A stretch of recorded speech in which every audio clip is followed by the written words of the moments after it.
Dear friends, my name is Chris Namakola.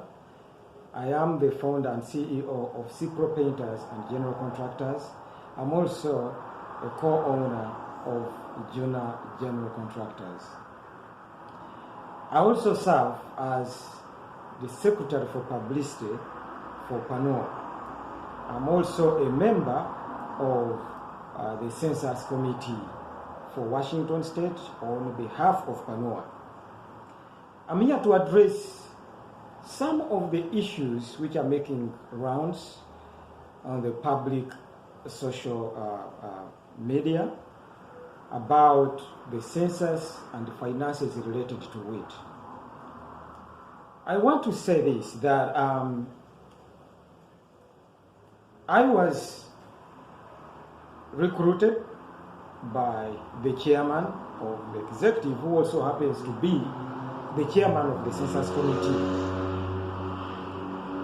I also think that it is the chairman who identified and recruited the other members on the Census Committee, who include, of course, himself, who is the chairman of the Census Committee, Mr. Ken Omimbi, also Mr. Timothy Nyonjo, who is also the chairman of the BOT. We also have Aisha Nyonjo Kasule and also Miss Anne Omimbi. We were inducted and trained for 2 weeks, and after the training we were inducted into doing a census in the Ugandan community for Washington State Census Alliance.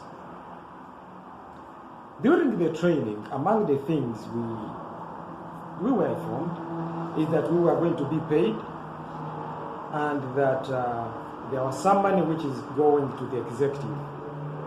Specifically, we were told they are going to give $8,000 to PANOA to help it in running its census program. I'm aware, according to what the treasurer told us in the executive, that $4,700 was released into the treasury of PANOA, and I'm aware that that money is still on the account. As to why it is 4,700 instead of 8,000, I don't have any documentation to explain why. We have the right people who can probably address us to that level.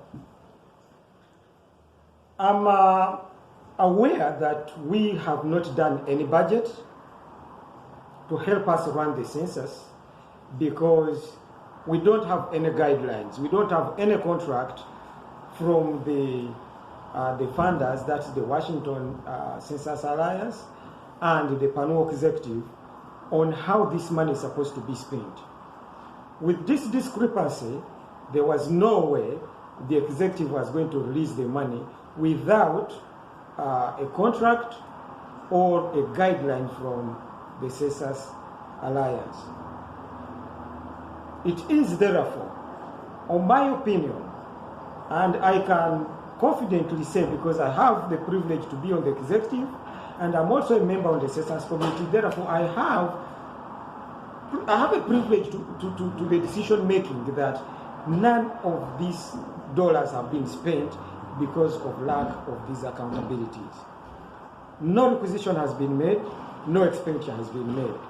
If there is anybody who has any document or any information contrary to what the executive has, contrary to what the Census Committee has, and contrary to what I know, then any of that documentation would be considered fake and suspect, and therefore is not in the best interest of the community. I want to think that whoever the author of this document is has triangulated interests or to stabilize this community, considering the timing of its release.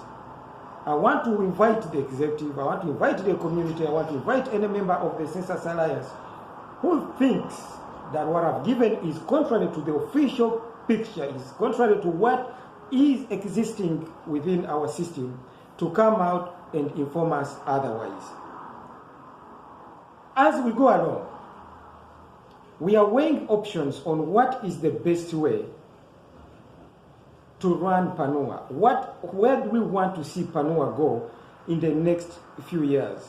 And in due time, we will come up with a communication on what we think is the best thing to be done, on what is the way forward.